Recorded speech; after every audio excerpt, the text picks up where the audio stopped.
Hey everyone, so in the world of generative AI, it feels like we're all obsessed with one question. Does my AI even work? But today, we're going to talk about a much more important question. Is my AI actually creating value for the business?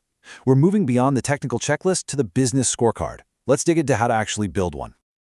I know, it sounds a little harsh, right? But think about it. It's a super critical question for any large-scale system. You could have an AI that is technically flawless. We're talking lightning-fast responses, zero hallucinations.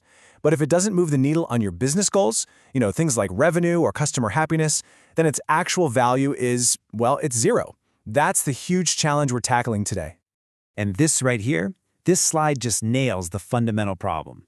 You've got two different worlds speaking two different languages. On one side, you have the engineering teams, and they are laser-focused on tokens, latency, model accuracy. But on the other side, you've got leadership asking, okay, but what about revenue? What about cost reduction? What's the ROI? The bridge between that technical performance and the economic impact is almost always missing. And that gap, that's where value just evaporates.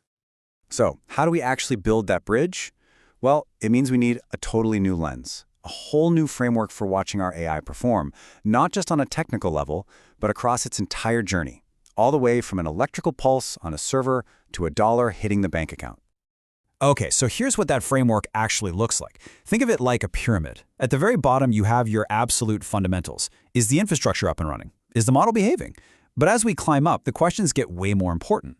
We start asking about things like RAG, retrieval augmented generation, which basically just means, is the AI pulling information from the right places?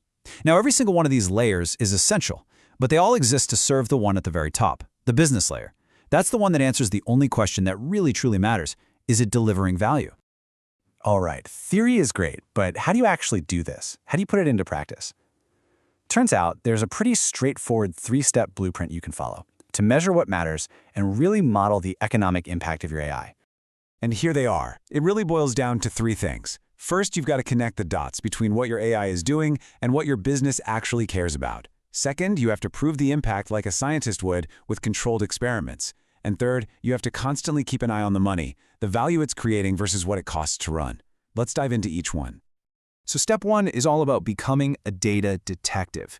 You have to start logging the critical moments in any workflow. Did the AI's response actually get used? Did the user complete their task? Did a human have to jump in and save the day? By logging these events, these clues, and then piping that data straight into the BI tools your business leaders are already staring at, like Tableau or Looker, you can draw a straight, undeniable line from an AI action to a business outcome. Step two is where you put on the lab coat. Because you can't just assume your AI is making things better, you have to prove it. And the classic A/B test is your best friend here. It's simple. You split your users into two groups. One gets the shiny new AI experience, and the other gets the old way of doing things. Then you measure everything for both groups. How often did they finish the task? How long did it take? And did it make more money? This gives you cold, hard numbers, not just a gut feeling about the real lift your AI is providing. And finally, you gotta track the cost. The good news is the cost side of this whole equation is actually pretty straightforward to figure out. APIs from providers like OpenAI make it super easy to track your token usage programmatically. You just combine that with what you're spending on infrastructure and bam, you've got a clear cost for every workflow. Then you put that number right next to the value number you just figured out. Is it making you more money than it's costing you? It's as simple as that. Okay, so that's the playbook. But does this stuff actually work in the real world? Oh yeah. Let's look at a case study where this exact three-step blueprint completely turned a project around and proved its worth in a huge way. So picture this. A company builds this awesome new AI sales assistant, and technically, it was perfect. It spat out these incredibly detailed summaries for new sales leads. The engineering dashboard was all green lights, but there was a huge problem. The sales numbers weren't moving at all. The AI was working, but it wasn't working for the business. As soon as they started using this business observability lens, the ugly truth came out. Here's the first red flag. The task, which they defined as a salesperson actually acting on the AI summary, was only being completed 45% of the time. Think about that. More than half the time, the sales team was basically just ignoring the AI's output. And it gets worse. Here's problem number two, a 30% human escalation rate. This means for nearly 1 out of every 3 leads, a salesperson had to go back and read the source material anyway or ask for help, which completely defeated the whole point of the AI and was adding all these hidden costs. But here's the beautiful part. Because they had this data, they knew exactly what was wrong. The issue wasn't the AI's accuracy, it was its utility. So they didn't need more detailed summaries, they needed more actionable ones. They retrained the AI to be less of a book report and more of a battle plan, focusing on clear next steps. And crucially, they kept the whole observability system running to measure the impact of their fix.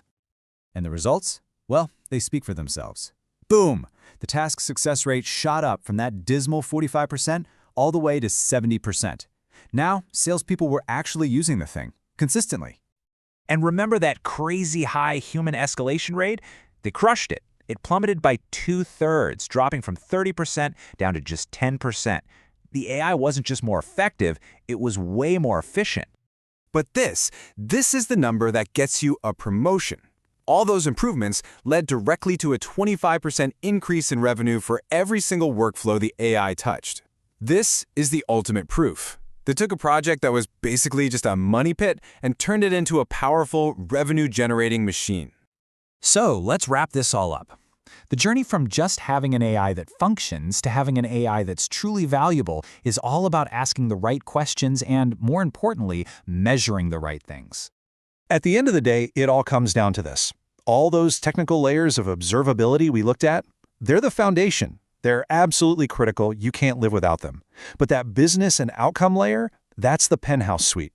It's the only place you can stand and confidently say, yes, what we built is creating real business value. And this really requires a massive shift in how we think. Observability isn't just a defensive tool for engineers to put out fires anymore. It's a strategic, offensive tool for leaders to prove, to improve, and to maximize the return on their massive AI investments. So I'll leave you with this one last question to take back to your own teams. When you look at your own AI initiatives, can you prove their value in hard numbers, in revenue, in cost savings? Is it a true asset? Or is it just a fascinating but very, very expensive hobby? Business and outcome observability is how you find out for sure. Thanks for joining this explainer.